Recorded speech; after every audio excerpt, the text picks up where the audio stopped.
Movie की शुरुआत में हम एक कंटेनर को देखते हैं जो हांगकांग से साउथ कोरिया के एक शहर बुटांग में लाया जाता है। जब कंटेनर को खोला जाता है तो वहाँ खड़े दो भाई, जिनमें से एक का नाम बू और एक का नाम की होता है, वो दोनों उस कंटेनर के अंदर का नजारा देखकर चौंक जाते हैं। वो देखते हैं कि उस कंटेनर में जितने भी लोग थे वो सारे मारे जा चुके हैं। अब वो लोग कैसे मरते हैं ये इन दोनों भाइयों को पता नहीं होता है। तभी बू उन लोगों की वीडियोज बनाने लगता है। वीडियो बनाने के दौरान बू का मोबाइल नीचे गिर जाता है और मोबाइल उठाते समय बू उस वायरस से संक्रमित हो जाता है, लेकिन उसे इसकी जानकारी नहीं होती है। इनमें से एक आदमी बच जाता है जिसका नाम मोनसाई होता है, लेकिन उसकी हालत काफी क्रिटिकल थी और इसी कारण वो दोनों भाई मोनसाई को अपने साथ लेकर शहर की तरफ निकल जाते हैं। मूवी की अगली सीन में हम डॉक्टर किम को देखते हैं जिसका एक्सीडेंट हो जाता है और इसी कारण उनकी गाड़ी एक बहुत बड़े गड्ढे में फंस जाती है। रेस्क्यू टीम के कुछ लोग डॉक्टर किम की गाड़ी को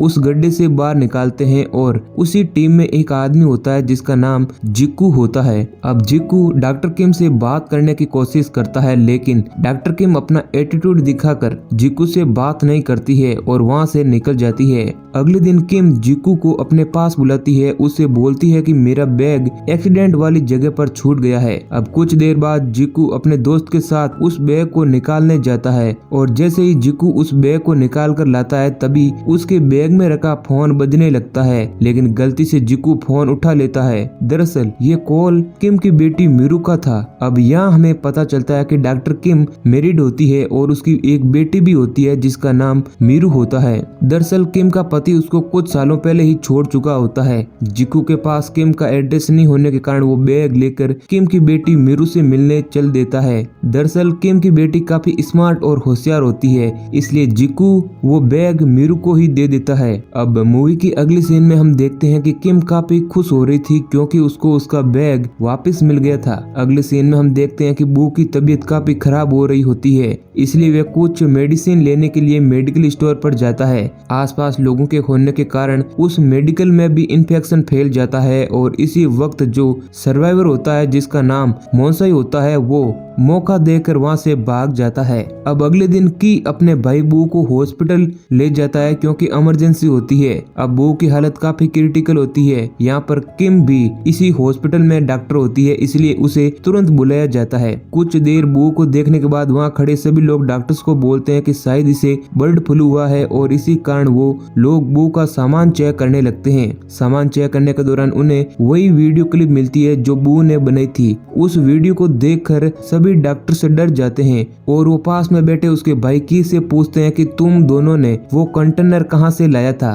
और अब वो कंटेनर कहाँ पर है। अब डॉक्टर्स के काफी पूछने के बाद भी की उन डॉक्टर्स को कोई जवाब नहीं देता है और उन डॉक्टर से ही लड़ने लगता है और फिर वो भागकर अपने भाई बू के पास चला जाता है, लेकिन की के जाने से पहले ही बू की मौत हो चुकी थी और जब उसको उसके भाई की मौत का पता चलता है तो वो जोर जोर से रोने लगता है। अब वहाँ खड़े सभी डॉक्टर्स की को अपने भाई से दूर करते हैं और इसी कारण वहाँ खड़े सभी डॉक्टर्स और स्टाफ उस वायरस की चपेट में आ जाते हैं। अगले सीन में हम मोनसाई को देखते हैं जो एक बिल्डिंग में छिपा हुआ होता है और इसी बिल्डिंग में डॉक्टर किम भी रहती है। अब डॉक्टर किम की जो बेटी होती है जिसका नाम मीरू था वो नीचे आती है और तभी वो मोनसाई को देखती है और उसे खाना देती है। दरअसल मोनसाई को पता होता है कि वो किसी तरह की बीमारी से संक्रमित है और इसी कारण वो मीरू को अपने पास न आने को बोल रहा था, लेकिन मीरू उसकी मदद करना चाहती थी और उसकी माँ घर पर नहीं होने के कारण वो जिक्कू को कॉल करती है, लेकिन जिक्कू वहाँ पर पहुँचता उससे पहले ही मोनसाई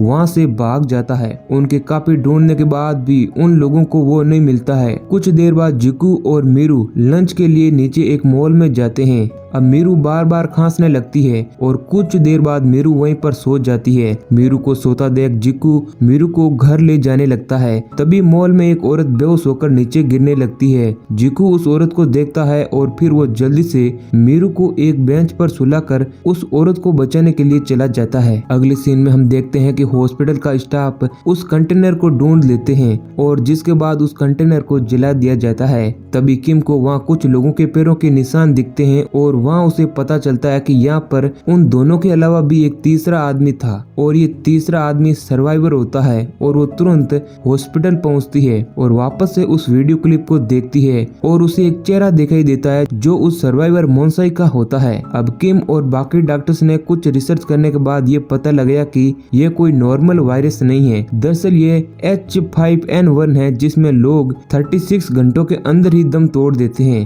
अगले सीन में हम देखते हैं कि एक पेट्रोल पंप पर बहुत ही बड़ा विस्फोट होता है और बहुत सारी गाड़ियां आपस में ही टकरा जाती है और अब लोग चक्कर खाकर रोड पर ही गिर जाते हैं और तभी एक रिपोर्ट आती है कि शहर के सारे हॉस्पिटल में इसी तरह के सेम केसेज मिल रहे हैं। और कुछ देर बाद हम किम को देखते हैं जो इस शहर को छोड़कर जाने वाली थी, लेकिन जाने से पहले उसे अपनी बेटी मीरू को साथ लेना था। अब आखिरी फ्लाइट के निकलने से पहले वो अपनी बेटी को कॉल करती है, लेकिन कॉल जिकू उठाता है और उसे मॉल के बारे में सब कुछ बताता है। उसके बाद किम मॉल जाने के लिए निकल पड़ती है। शहर में सब जगह भगदड़ मची हुई थी, लोग अचानक बीमार पड़ रहे थे। जो डॉक्टर्स और प्रेसिडेंट की टीम थी वो पीएम के ऑफिस में एक इमरजेंसी मीटिंग बुलाते हैं और उनको सारी बातें बताते हैं। अब बुदांग शहर के जो मेयर होते हैं वो बोलते हैं कि शहर के सारे लोगों को एक बहुत बड़े से कैंप में इकट्ठा करते हैं ताकि कोई भी व्यक्ति इस शहर से बाहर ना निकल पाए। लेकिन ये सुनते ही वहाँ खड़े एक सीनियर डॉक्टर मना कर देते हैं और उन्हें बोलते हैं कि अगर सारे लोगों को इकट्ठा किया तो जो लोग इस वायरस से संक्रमित नहीं है वो भी संक्रमित हो जाएंगे।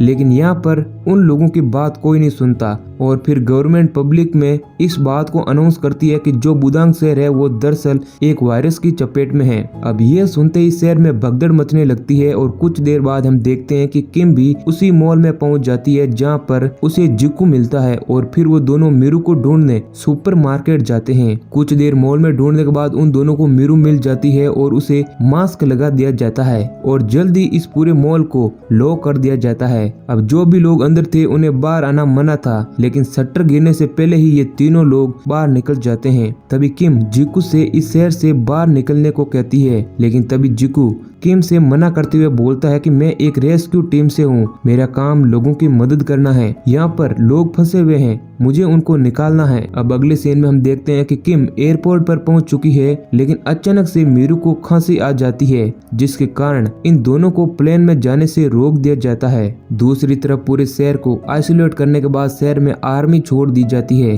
अब जितने भी लोग अपने घरों में थे उन सभी को बाहर निकाल दिया जाता है और उनका चेकअप करने के लिए उनको एक स्टेडियम में डाल दिया जाता है। यहाँ पर संक्रमित और असंक्रमित दोनों तरह के लोग होते हैं जिससे वायरस फैलने का खतरा ज्यादा होता है। और अब चेकअप स्टार्ट किया जा रहा है और चेकअप किया जा रहा था कि किसकी बॉडी पर रेड कलर के रेसेज है। जिनको भी रेसेज थे उनको तुरंत क्वारंटीन जोन में डाला जा रहा था। ये क्वारंटीन जोन जो था वो काफी खतरनाक था। इसी दौरान किम को भी पता लग जाता है कि मीरू इस वायरस से संक्रमित है, लेकिन यहाँ अभी इस बीमारी का कोई भी इलाज नहीं था और इसी कारण वो मौका देकर अपनी बेटी को चुपके से अंदर छोड़ देती है। लेकिन इस बात को जिकू नोटिस कर लेता है और उसे पता चलता है कि मीरू भी उस वायरस से इन्फेक्ट है। कुछ देर बाद टेस्टिंग के दौरान लोगों को मोसाई दिख जाता है जो अभी भी जिंदा था और उसकी हालत पहले से अच्छी थी, मतलब कि वो उस वायरस से धीरे धीरे रिकवर हो रहा था। उसके टेस्ट के लिए एक अलग कैंप लगाया जाता है। दूसरी तरफ किम अपनी बेटी को बचाने के लिए काफी तड़प रही थी।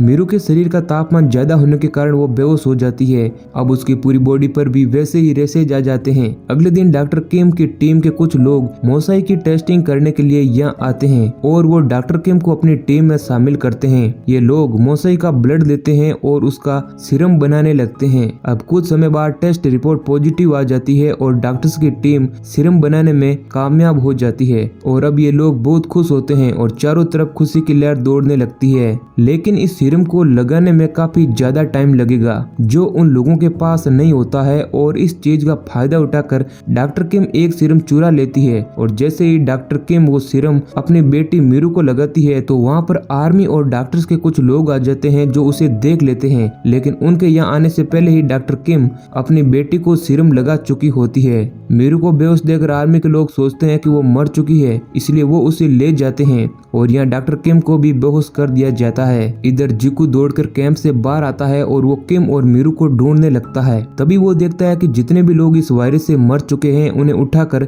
एक बड़े से गड्ढे में डाला जा रहा था ताकि सभी संक्रमित लोगों को जलाया जा सके और इस वायरस को खत्म किया जा सके। जिकू दौड़कर उन बॉडीज के पास जाता है और डॉक्टर किम की बेटी मीरू को ढूंढने लगता है जो उसे कहीं नहीं मिलती है, इसलिए वो परेशान हो जाता है और जोर जोर से चिल्लाने लगता है। अब कुछ देर ढूंढने के बाद उसकी नजर एक बॉडी के ऊपर पड़ती है जो मीरू की होती है। अब वो उस बच्चे को देखकर खुश हो जाता है और वो उसे वहाँ से उठाता है और गले लगाता है और उसे पता चलता है कि मीरू अभी भी जिंदा है। इधर डॉक्टर किम भी होश में आ जाती है और वो अपनी बेटी मीरू को ढूंढने लग जाती है, लेकिन मीरू उसे कहीं नहीं मिलती। इसके बाद हम एक सीन देखते हैं जिसमें एक सोल्जर अपनी माँ को ढूंढ रहा होता है। बहुत ढूंढने के बाद उसकी माँ मिल जाती है जो इस वायरस से संक्रमित हो चुकी होती है। सोल्जर को पता चलता है कि इस वायरस की अभी तक कोई भी सीरम नहीं बनी है, इसलिए वो अपनी माँ को गले लगा लेता है क्योंकि उसे पता होता है कि उसकी माँ अब मरने वाली है। ये देख वहाँ खड़े सभी लोग उसकी माँ से उसे अलग करने लगते हैं और उसे मारने लगते हैं। ये देख उसकी माँ रोने लगती है और बोलती है कि प्लीज मेरे बेटे को मत मारो, उसे छोड़ दो। इधर जिकू मीरू को लेकर भागने लगता है, लेकिन अचानक एक आर्मी ऑफिसर जिकू को देख लेता है और उस पर फायरिंग स्टार्ट कर देता है। गोली की आवाज सुनकर सभी लोग वहाँ पर आ जाते हैं और सारे लोग आर्मी वालों के ऊपर हमला बोल देते हैं। अब इसी बात का फायदा उठाकर जिकू मीरू को लेकर वहाँ से भाग जाता है। तभी किम को याद आता है कि उसकी बेटी के पास एक वॉकी टॉकी है। वो बार बार उसे मैसेज देने लगती है। तभी इस वॉकी टॉकी से जिकू की आवाज आती है और वो डॉक्टर किम को बताता है कि मीरू मेरे पास है और वो जिंदा है। अगले सीन में हम देखते हैं कि मोसाई को एक कार से दूसरी जगह पर शिफ्ट किया जा रहा है और उस कार में डॉक्टर किम भी होती है और वो लोग पार्किंग के रास्ते से बाहर निकलने की कोशिश करते हैं, लेकिन रास्ते में कुछ लोग आ जाते हैं और वो सभी उनकी कार पर हमला बोल देते हैं। तभी वो कार से मोसाई को बाहर निकालते हैं और उसे मारना शुरू कर देते हैं क्योंकि उन लोगों को लग रहा था कि मोसाई की वजह से ही ये वायरस पूरे शहर में फैला था और इसकी वजह से ही बहुत सारे लोगों की जान गई है। वो लोग उसे मारने ही वाले होते हैं, लेकिन डॉक्टर्स वहाँ आ जाते हैं और उसे बचा लेते हैं। अगले सीन में हम देखते हैं कि डॉक्टर किम वीडियो कॉल के जरिए प्रेसिडेंट से बात करती है और उन्हें बताती है कि उसकी बेटी मीरू अब इस वायरस से रिकवर हो चुकी है और हम उसके खून से भी इस वायरस की सीरम बना सकते हैं। ये सुनकर वो लोग किम की बात मान जाते हैं और उसकी बेटी मीरू को क्वारंटीन से बाहर निकालने का आदेश देते हैं, लेकिन कुछ ऑफिसर उनकी इस बात को नहीं मानते हैं और वो बोलते हैं कि अगर एक भी आदमी क्वारंटीन से बाहर निकला तो हम उसे गोली मार देंगे। तभी हम मीरू को देखते हैं जो भीड़ में फंसी हुई होती है और किम उसे देख लेती है। वो दोनों एक दूसरे को देख मिलने के लिए भागने लगते हैं, लेकिन तभी आर्मी के लोग उस पर फायरिंग शुरू कर देते हैं। फायरिंग के दौरान एक गोली किम के हाथ पर लगती है और किम वहीं पर गिर जाती है। ये देख जिकू भी वहाँ पर दौड़कर आ जाता है। यहाँ पर मीरू किम के सामने आकर खड़ी हो जाती है और वो बोलती है कि प्लीज मेरी मॉम को गोली मत मारो, उन्हें छोड़ दो। ये सीन काफी भावुक होता है।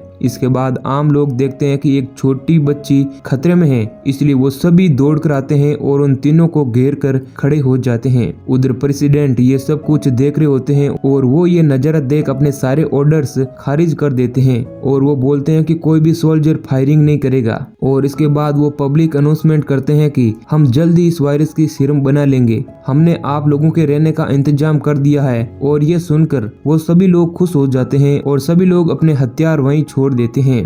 और फिर हम देखते हैं कि मीरू को एक एम्बुलेंस से ले जाया जाता है ताकि उसके खून से सीरम बनाया जा सके। और दोस्तों यहीं पर मूवी खत्म हो जाती है। तो दोस्तों कहानी अगर आपको पसंद आई है तो वीडियो को लाइक करें और ऐसे ही इंटरेस्टिंग वीडियो पाने के लिए हमारे चैनल को सब्सक्राइब करें। धन्यवाद।